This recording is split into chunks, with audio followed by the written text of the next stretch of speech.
Good evening, everybody. And another Thursday evening, another topic, a very important one today. Usually I start with a story, but today I think I'm going to do the story towards the end.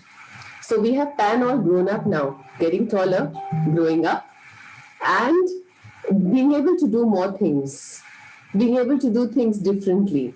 And it's important for teachers to know this growth pattern. So I thought that I must talk about it. It's also the time of the year when all of you are sitting down and setting up your curriculums for the year, designing what to do, how much to do, and also in the circumstances wondering how to do it. So I thought that developmental milestones was relevant because there are a lot of times when I talk to teachers and I look at curriculums and I see that there is too much happening too fast. So it's important for teachers to just know what developmental milestones are and why do we want teachers to know it. So when you decide a syllabus, a curriculum, a design, you have to know what the child is realistically capable of doing. How do you get to know this? Well, it's many years of observation, it's many years of research, and that is how even when you take, any of the national documents which suggest how much learning should happen at what stage, it is because they have researched that on a generic average time, the child between this and this age will, reach this developmental kind of a aim. It's as simple as even like when a child is conceived, it takes 9 months for a child to, form and get delivered. During a certain amount of period, the teeth will come out. During a certain patch of time, the child will start walking. During a certain patch of time, the child will start exploring. So certain generic things are common to all the children. Then there will be little exceptions. Some will need little more nurturing. Some will be gifted children and go much faster. So certain benchmarks have to be created, which become our reference points. Normally, I don't use a PowerPoint or I don't share, but today I'll just share the screen for maybe a couple of minutes just to show you how this whole developmental continuum works and how the developmental milestones work.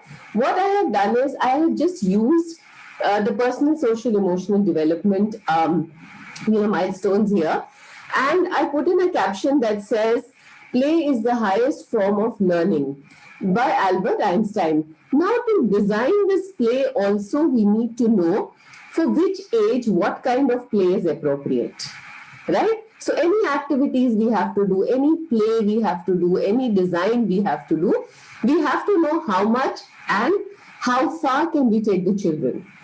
And we will have to take a general average in mind and then look at the gifted children and the children who need nurturing and care. So that column mustn't be left out. That's another very, very important column. And how do you get to know that? So I give you one little example. So social emotional development. The child shows affection for peers. This is the child between 3 to 4 years, all right? Understands things belong to him or her, dresses themselves. I mean, they're able to do some amount of dressing. Now, a child who's 4 to 5, a year older, will cooperate a little more with the children. Mera hai, mine, he won't do all of that. He'll do it a little lesser. Shares a little more openly. Wants to play, with peers more than alone, and expresses likes and dislikes. I like this, I don't like this. A child between 5 and 6 will have like these real good friends and will be agreeing to rules. 6 to 7 will become more independent, enjoying teamwork, and all this comes with the way the child's mind and thoughts are growing. And the class 2 child, that is, would be 7 to 8, would want even more stronger relationships. And plus this child will would be a little more adventurous about new friends, not feel very upset if one of the friends doesn't land up, and starts thinking a little ahead. Now, language development. This child will be able to name familiar things. 4 to 5 will become more confident. A 5 to 6 will be able to do more on, whatever language development has already happened, read more words.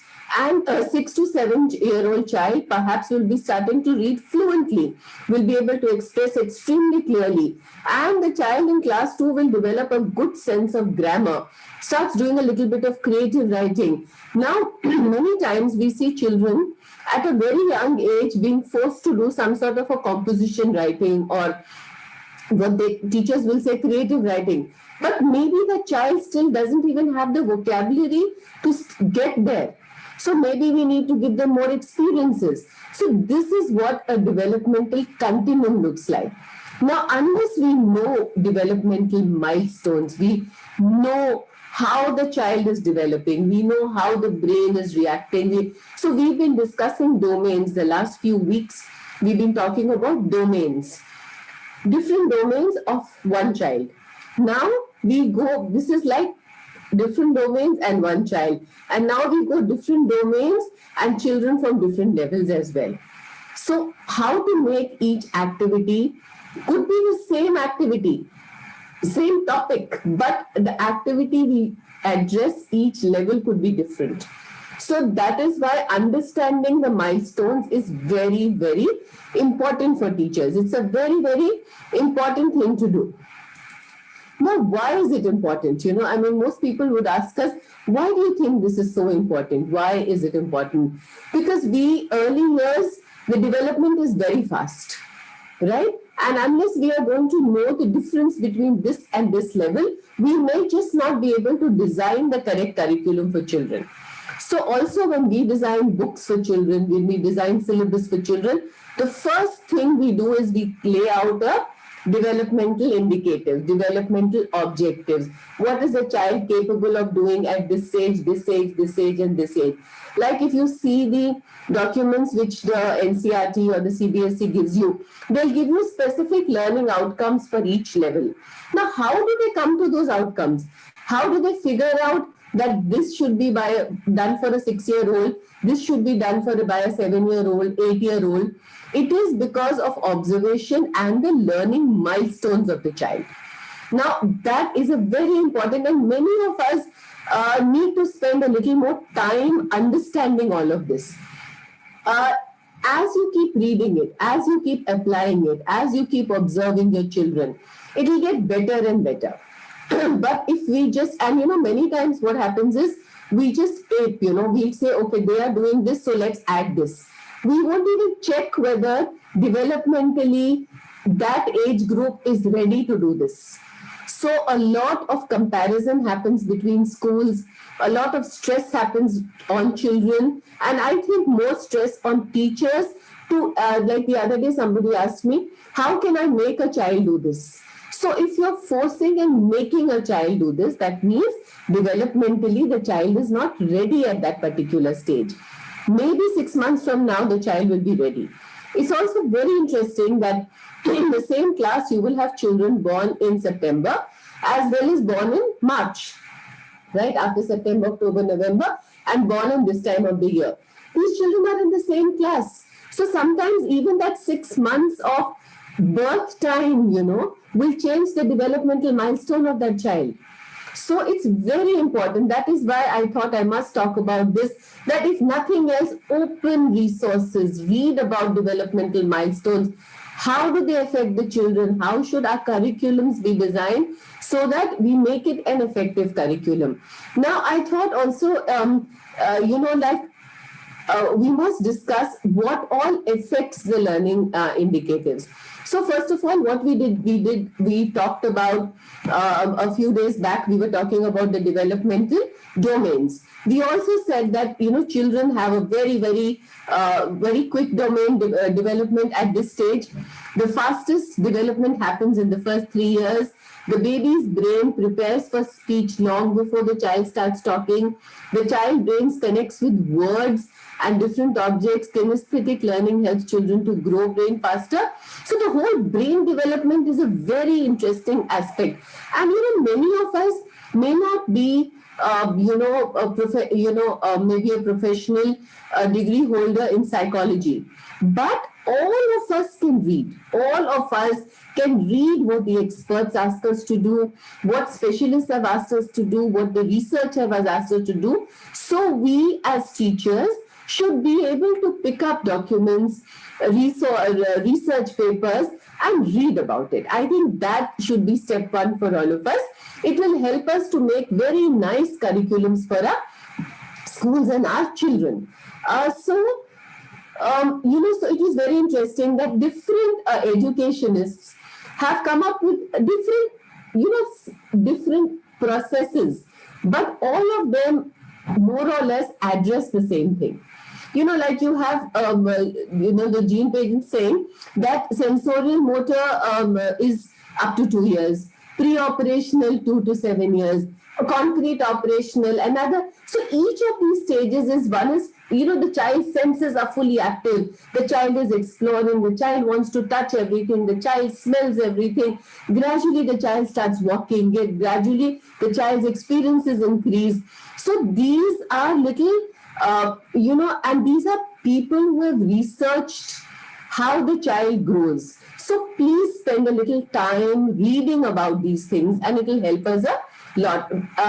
Now, what affects these milestones? What affects a child in, sensorial, the multisensorial time, the child in a pre-operational stage? What affects them? What makes one child different from the other? That's another part that we have to really talk about. So I put together a couple of points which, in spite of the fact that a 2 to 3 year old child, a 3 to 4 year old child, 4 to 5 year old child will be in a particular way, but these are the factors that can make a difference to that particular way, right?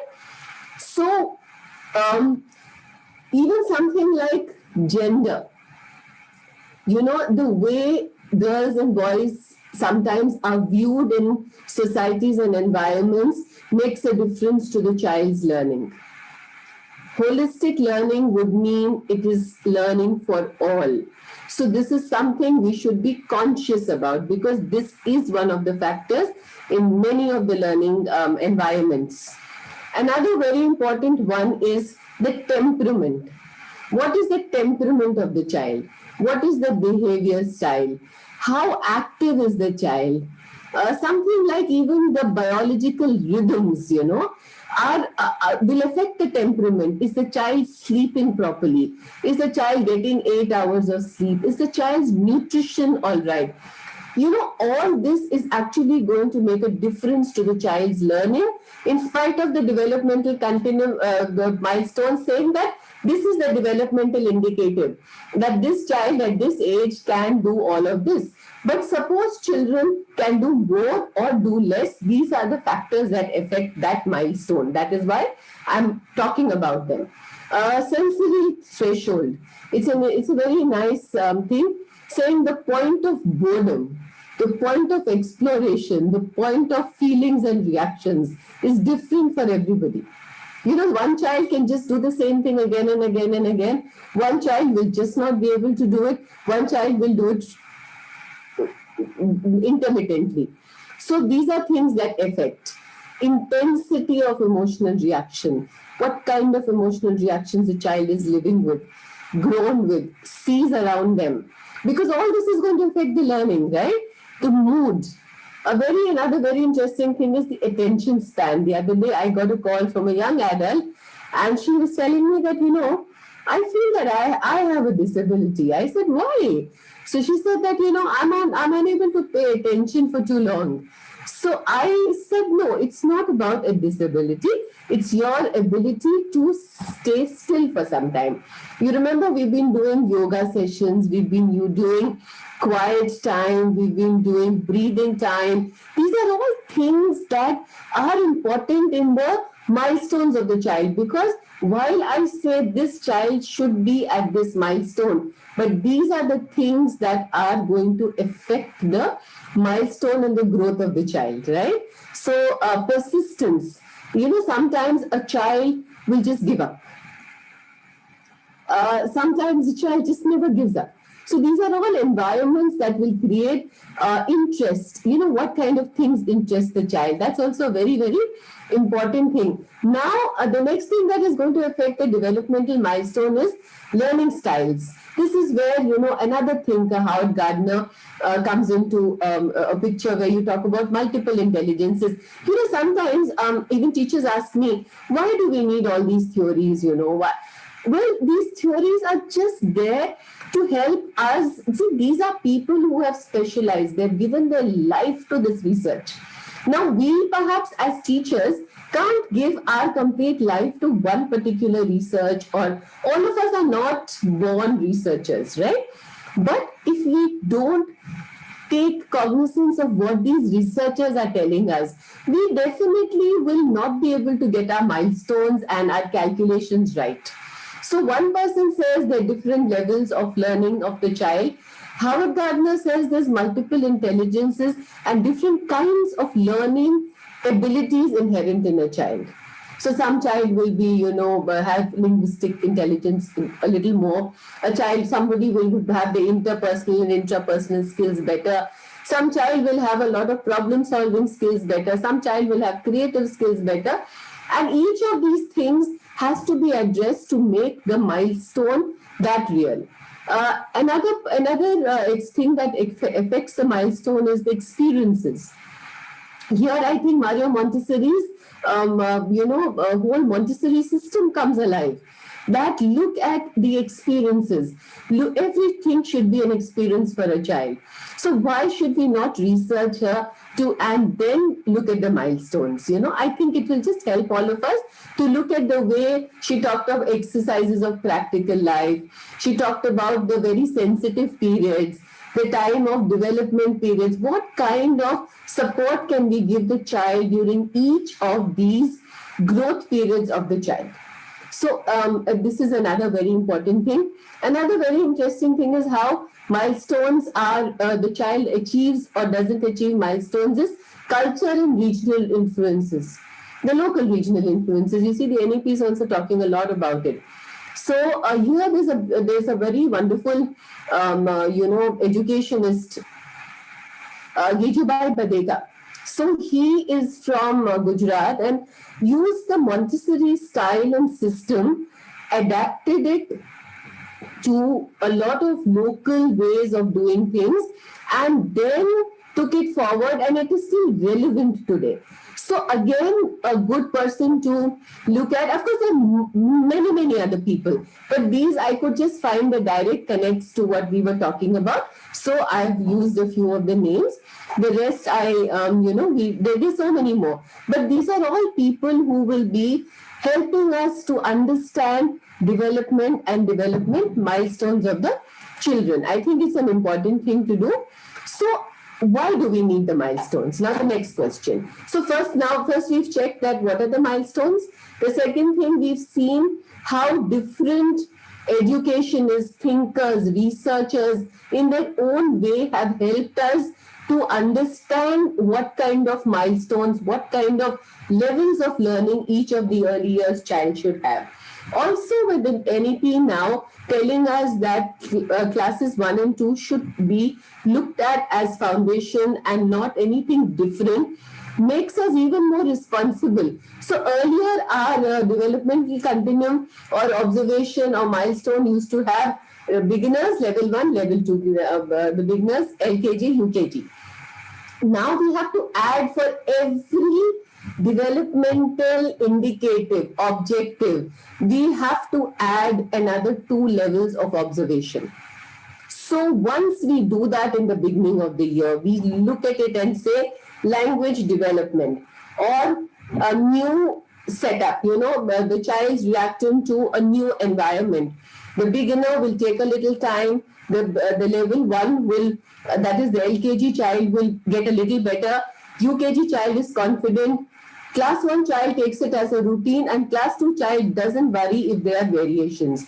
So developmental continuums are that powerful. They are always the documents that you create before any curriculum is being set. that is the basis of all your curriculum design.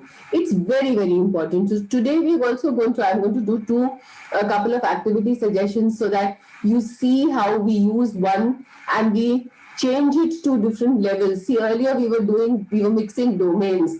Today we are going to go to the slightly smaller children to the older children. For example, I'll give you a small example.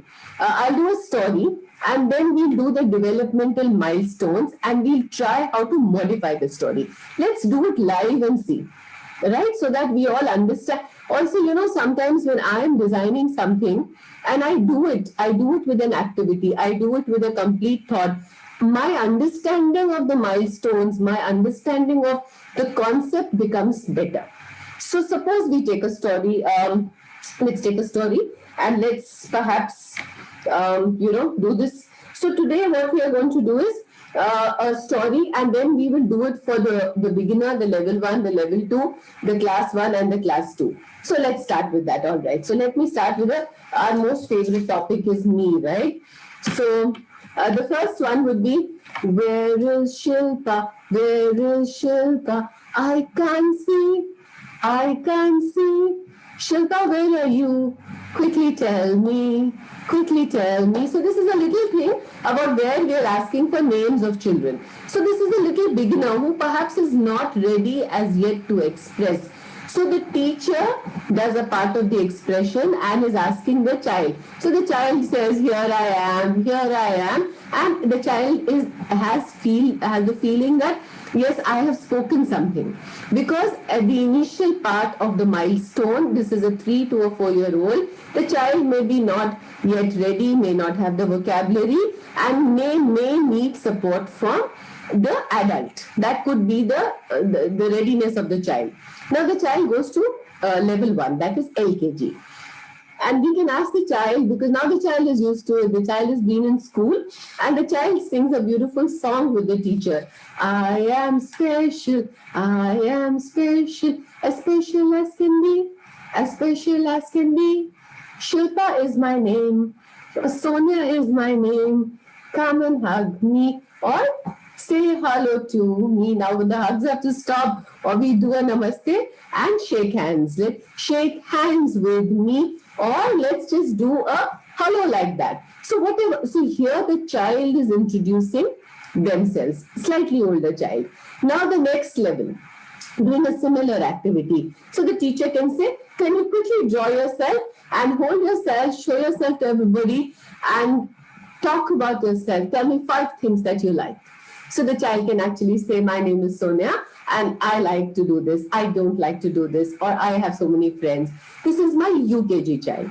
Now I go to my class 1 child. This is a time when a child likes to make new friends, explores, and is getting better. So I will just make simple small name tags. Maybe behind this, I'll just put names of children and I will give it to I'll distribute it. I will tell them that, okay, can you find your friend? Can you find whose name this is? And then that person brings that person to you or in front of the camera or in the classroom. And the child then can say, this is my friend. Her name is Sonia. And the other child can introduce this child to you. Because by now the child is ready to express about themselves and about others. So the same activity, it's still the name activity, but the level is changing because the child's abilities are changing. I'm just giving you simple examples. Every activity, every topic, you'll realize that KG and class 1 and class 2, sometimes especially class 1 and class 2 have similar topics. So how do you change? How do you deal with it? Well, you deal with understanding the milestone of the child, that now the child is ready for this, so we can add this part to the same topic. All right. Now I come to class 2 and I want this child at this time has an understanding of vocabulary, has a good expression, can draw and is independently working. So in different domains, the child is better. His milestones are different. So here I can give the child a small scrapbook and say you can draw yourself, you can paste pictures about yourself, you can make a me book and you can exchange it with your friend. You can put up the me books in the classroom and ask the children to read about each other, talk about it. So look at the same activity started from the teacher's support to the child, went from the child to become independent to finding a friend and then creating a whole resource. So that is how, when we talk about foundational milestones, if I don't understand what is going to happen at each of these levels, my activity design and planning will not be as good as it can be if I know the milestones. Even if you, so it's, I just feel let's research it, let's talk about it, let's read about it, within our own groups, see that, and then, this is the time you find the very skilled children, the geniuses, the blessed ones, the exceptions, and you will find children who need nurturing and care. How will you find it? Now, for example, if the milestone for a 7 to 8-year-old says the child should be able to read, the child is, by this time, language is developed, the child is confident, and the child should be able to express properly. Now, the milestone on the 4 to 5 is the child can only sing, can sing rhymes and can perhaps do a drawing. Now, if you notice that this 7 to 8-year-old has indicatives, has developmental indicatives of children of an earlier year, you will be able to support that child with simpler set of activities. But if you don't know that what happens before and which level this child is at, it will become very difficult to plan an activity for this child. So you will keep giving the child activities which the child cannot achieve, because at that point, this child is not matching the developmental milestone of all the other children. So if we keep giving them the same activities and just making them repeat it, it's going to do no good to this child. What is going to do good to the child is to pick up a slightly simpler version of the activity and make the child feel confident. So the milestones help us to assess where our children are. And more than assessing the child, they help us to decide what kind of support system, words, vocabulary, activities, resources we can give these children. And the ones who are ahead, then you have to plan one more complexity, one more addition onto your activity design. So that that child who is already, above that little milestone does not feel bored, does not feel, I know this. And, with such large classrooms, when we build our initial curriculum design, if I know the milestones that are generally accepted, a generically accepted milestone, and then keep in fact that these are the factors that will influence the milestone of every individual child, and then we may design, I think it may just make our lives that much easier, because we will be ready with what the children need in variations. Otherwise, middle of the year, it's very difficult to sit down and design all of this, right? So this time, as the year is beginning, as you are beginning to, design your curriculums, keep these few things in mind. Download developmental, the learning outcomes, the milestones for each age group, adapt them, look at your own environment, research with each other, and say that, this is what we generically observe in children. So even when I write my developmental milestones for children and I download them, I read them, I check it out, I still feel that sometimes I adapt it to my observation as well. Because as a teacher also, I'm a researcher in my own way, right? Because I am looking at my children, I'm observing them, I'm checking out what is done. So please do all of this in the beginning of the year. It really helps to set your curriculums right. For many years, even as a teacher, I would just be busy with the content. Put the content. I would really not sit down and study how each aspect of the child needs to be catered to. The minute I started doing that, I felt my own work standard became a little better. That is why, and there were times when in the last few months I've been interacting with a lot of teachers, and when I ask them, so do you read the developmental milestones? Do you talk about the developmental continuum? Many times I did not get a response which said yes. So I thought that it's a great time of the year to sit down and get our homework done on this, right? So we'll do just one more, maybe one more topic, and let's see. I'll try and do one story as well with you, because our parent story is pending today. So suppose I'm going to do the family, like you're doing an EVS topic, and you're doing the family. So what would a small little baby do? A little one. So we can just get family pictures and ask them to recognize the family. Can you can? And it was so interesting. A few years back, I was traveling into the heart of Kerala, and I, asked them that, do people bring family pictures? So she looked at me like that, like, I'm really outdated. And she said, Madam, why do we need pictures? Hard copies. We just ask them to send us on our mobile, and we put it up on our digital display. I said, wow. And then on the digital display, when we put it up, the child whose parents or whose family's photograph steps out and comes and touches the board and goes back. So a body movement, kinesthetic movement also happens. And I thought it was a great idea, because she said, see, you told us no children should move, so we thought we'll put it up. So it also became a whole digital resource. They started keeping it. And then the next class, what they started doing was, the next class did a very interesting thing. They put up the family pictures. This is level the beginners. Went and touched the picture.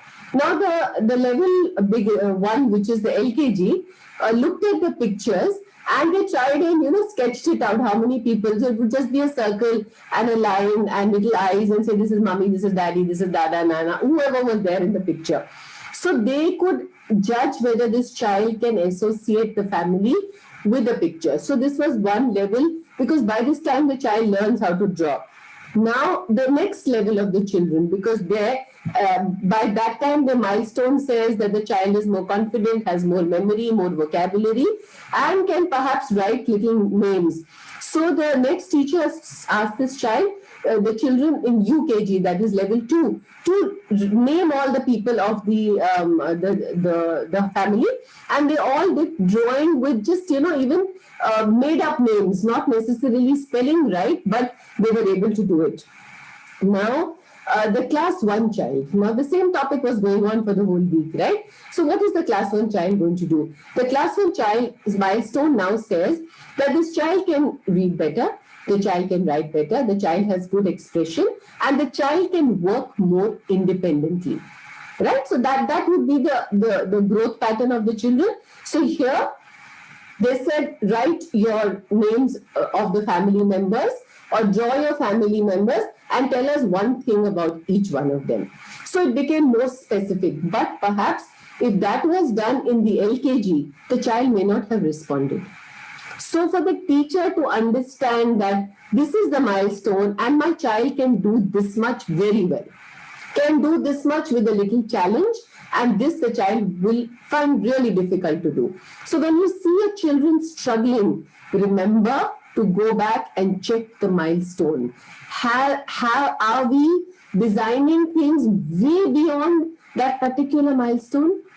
Like we want little children to write. We all will want a 3-year-old to write. Whereas the basic milestone says that the muscles are not yet ready, but we will hold their hand and we will make them write. Then in the next class, again, the child struggles, because at that point of his milestone, he did not need a pencil, or she needed, or he needed more activity with the hand, more picking up, dropping, kneading, pasting. But what were we making them do? We were making them do a milestone above what they are supposed to do. That is the importance of the milestones, that you have to know how much to take to the children. That is a very important thing. Sometimes we just take too much too fast. That gives you a lot of trouble. Now, because we were going to complete the family, so the class 2 child is now a thinker. He's got his own. That's the difference. Now the child is thinking. The child has their own ideas. So you can ask them that who in your family would you like to, who inspires you? Who would you want to be like? What would you like to do? Would you like to be a doctor like your dada? Would you like to be a painter like your aunt? Or would you like to be a dancer like somebody? So many people, many professions. Today there is no one, and you have such interesting families doing such lovely work, So you can talk to them, and that's the time the whole thing from the beginners to this point happens in that kind of a way. Why could I plan activities like this? Because I know that a child at this stage of learning is capable of all this. And if my curriculums are well done, if my basic design is in place, my child will achieve those learning outcomes. Because I will see to it that my child doesn't get too challenged. I will see to it if my child is little moody and I can handle it. So all those indicators that I mentioned before that affect the milestone or the achievement level of the child, I will also be conscious about that, right? So I'm going to do one very simple activity. Like I said, we always have to do a little story with Pan, otherwise he gets really upset with me and says, why didn't you tell me a story? So I am going to tell you a story. So let me look at all the animals and look at, so I'm going to do it at 5 levels because now our, our whole thought process has to become 5 levels. It has to be all right up to class 2. Till now, our earlier registration of the brain, the way we reacted to our brain was always of 3 years. So now even consciously, I have to start thinking up to class 2. So unless we start doing that, unless we start looking at all these 5 years milestones together, we perhaps will ourselves not be able to bring that whole gap, we bridge the whole gap, right? So we have Pan, the panda, and he's tiny. He's a tiny little panda, okay? And he has a friend, the big elephant. He has a friend who's a big elephant. Now suppose I want the puppets to be bigger, I can use bigger cutouts, And he had a friend, the tall giraffe. So he has a friend, the tall giraffe, really tall giraffe. And he has a shorter friend who's, okay, he has a small friend. He has a small little friend, the rabbit. So Pan is really tiny. He has a big elephant friend and he has a tall giraffe friend and he has a tiny rabbit friend. And they all go out for a walk. They all go out for a walk and they look in the sky and they see some beautiful colors in the sky. And Pan asks the elephant asks the giraffe, what is this beautiful thing in the sky? So a bird comes flying and says, that's the rainbow. And the rainbow has 7 pretty colors. And then perhaps, just give me a second, I will also bring out the animal puppets which are bigger. All right, just give me a minute.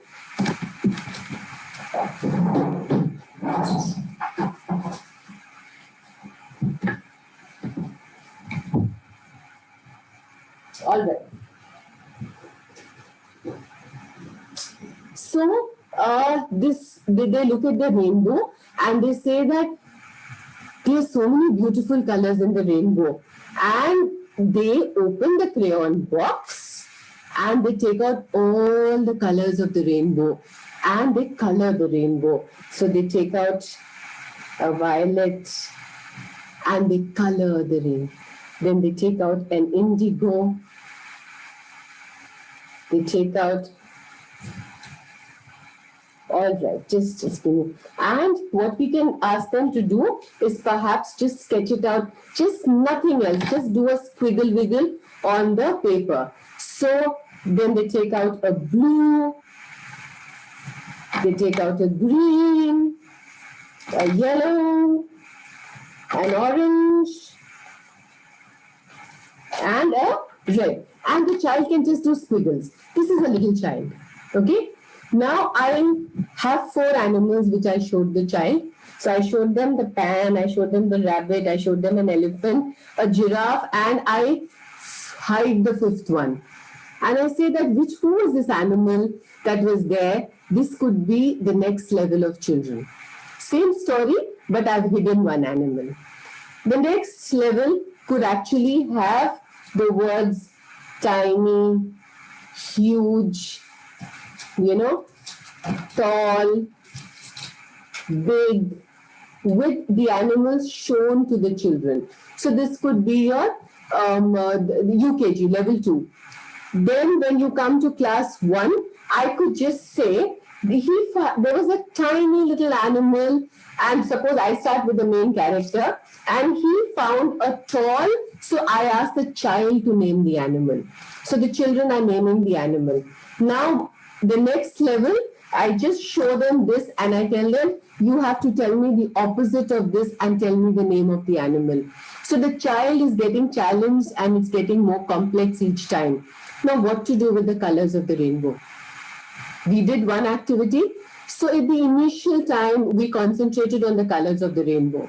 The second time, we concentrated on the memory game for the child, because at that time that is a correct milestone. The child is beginning to recollect things, and then because of that, I can give them the crayons and then tell them to put it in the same order that they saw it. The next children, I don't give them the crayons and I tell them to choose it themselves. The next level, I don't give them any crayons. I just tell them that maybe they should work with paints. And the level after that, they can do the whole story. They can do the coloring. They can do their own imagination. And they can also write and add more animals to the story. They can do opposites with it. They can do adjectives with it. They can do colors with it. They can do color names with it. So the same story can actually change with the levels of learning of each child, right? So if you are showing them that the adjectives, then it's very, very nice if the slightly older children can also do the opposites. Why not? Because it will make it challenging. So there was a tiny the panda, and he found a huge, so maybe they'll have to think of a hippo or a gorilla so leave a little bit, because at that indicator, the child is capable of doing this. But if I do this activity in UKG, I cannot expect this.